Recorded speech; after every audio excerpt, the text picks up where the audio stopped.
Hello, मैं बलवंत सिंह रतन, doctor Bhimrao Ambedkar राजकीय महाविद्यालय से। आज मैं आपको सार्थकता परीक्षण विधियों के बारे में बताऊंगा। और सार्थकता परीक्षण विधियों का एक स्टैंडर्ड रूप होता है, और उस स्टैंडर्ड रूप में सर्वप्रथम जो है वो समस्या को प्रस्तुत किया जाता है कि हमारी समस्या क्या है। उसको बाकायदा लिख लिया जाता है, लिपिबद्ध कर लिया जाता है, और यह स्पष्ट किया जाता है कि अनुसंधानकर्ता को किस संबंध में निर्णय लेना है, और प्रतिदर्श और प्राचल के अंतर की सार्थकता की जांच करने के संबंध में, या परिकल्पना स्वीकृत या अस्वीकृत करने के संबंध में। दूसरा जो है वो शून्य परिकल्पना का निर्धारण किया जाता है। शून्य परिकल्पना में यह माना जाता है कि प्राचल और प्रतिदर्शज के किसी निश्चित माप के संबंध में कोई अंतर नहीं है, और जो अंतर है वो केवल प्रतिचयन के उतार चढ़ाव के कारण है, या दो गुणों में परस्पर सह संबंध नहीं है, अर्थात एक गुण जो है वो दूसरे गुण को प्रभावित नहीं करता, आदि आदि।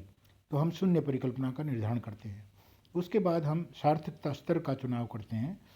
सार्थकता स्तर दरअसल में एक तरह से आप यह मान सकते हैं कि वह शुद्धता का स्तर है कि 95% विश्वास स्तर पर या 5% सार्थकता स्तर पर। ये दोनों दरअसल में एक दूसरे के अनुपूरक हैं। विश्वास स्तर का मतलब है हम कितने विश्वास से अपनी बात कह सकते हैं, और सार्थकता स्तर का मतलब है कि हम कितने प्रतिशत त्रुटि को अपने परिणामों में मान कर चलते हैं।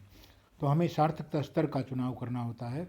5% सार्थकता स्तर का मतलब है 95% विश्वास स्तर, और 5% सार्थकता स्तर का यह भी मतलब है कि हम जो है वो 5% केसेज में हम ये मान के चलते हैं कि हमारी जो है शून्य परिकल्पना जो है वो गलत रूप से स्वीकृत या अस्वीकृत हो सकती है।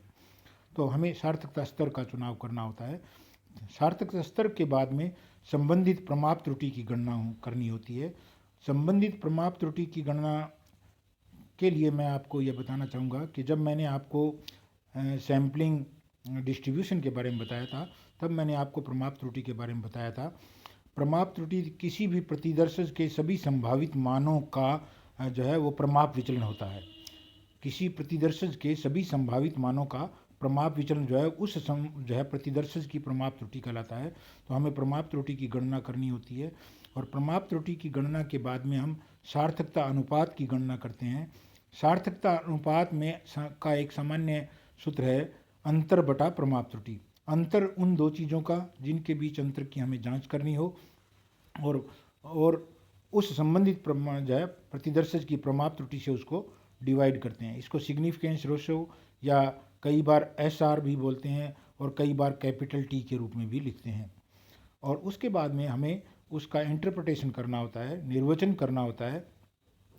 निर्वचन का एक स्टैंडर्ड तरीका है कि यदि आपका सार्थकता अनुपात, कैलकुलेटेड सार्थकता अनुपात क्रांतिक मान से कम या बराबर हो, क्रांतिक मान से कम या बराबर हो, तो H0 स्वीकृत मानी जाएगी। यदि आपका सार्थकता अनुपात क्रांतिक मान से अधिक हो, तो आपकी जो है वो H0 अस्वीकृत मानी जाएगी। तो सिग्निफिकेंस रेशो यदि कम या बराबर हो क्रांतिक मान के, तो H0 को स्वीकृत माना जाएगा, और यदि सिग्निफिकेंस रेशो जो है वो क्रांतिक मान से अधिक हो, तो H0 को अस्वीकृत माना जाएगा। क्रांतिक मान दरअसल में वो स्टैंडर्ड मान है जो है किसी भी टेस्ट में एक स्टैंडर्ड टेबल से प्राप्त किए जाते हैं। जैसे आप T टेस्ट में T की टेबल से जो है उसको देखते हैं, काई स्क्वायर टेस्ट में काई स्क्वायर की टेबल से उसको देखते हैं। आगे हम इसको दो भाग में बांटते हैं। जो है सार्थकता परीक्षण दो भागों में बंटता है। एक है बड़े प्रतिदर्शों में सार्थकता परीक्षण। बड़े प्रतिदर्शों का मतलब है जब हमारे पास सैंपल का साइज 30 से अधिक हो, तो उनको हम बड़ा प्रतिदर्श मानते हैं। और बड़े प्रतिदर्शों में सार्थकता परीक्षण का अलग हेडिंग है, और हम उसको अलग जो है वो पढ़ते हैं। लघु प्रतिदर्शों में सार्थकता परीक्षण हम तब प्रयोग करते हैं जब हमारा सैंपल का साइज 30 या 30 से कम हो। दरअसल में बड़े प्रतिदर्शों में हम ये मान कर चलते हैं कि बड़े प्रतिदर्शों के प्रतिदर्शजों का प्रतिचयन बंटन जो है नॉर्मल के लगभग बराबर होता है। इसलिए जो है बड़े प्रतिदर्शों में सार्थकता परीक्षण अलग हेडिंग से पढ़ा जाता है, जबकि लघु प्रतिदर्शों में चूंकि प्रतिदर्श का साइज जो है वो छोटा होता है, इसलिए लघु प्रतिदर्शों के प्रतिदर्शों का प्रतिचयन बंटन जो है वो प्राय सामान्य नहीं होता, इसलिए उसको अलग हेडिंग से पढ़ा जाता है। आज इतना ही। कल मैं आपको काई स्क्वायर टेस्ट के बारे में बताऊंगा। धन्यवाद।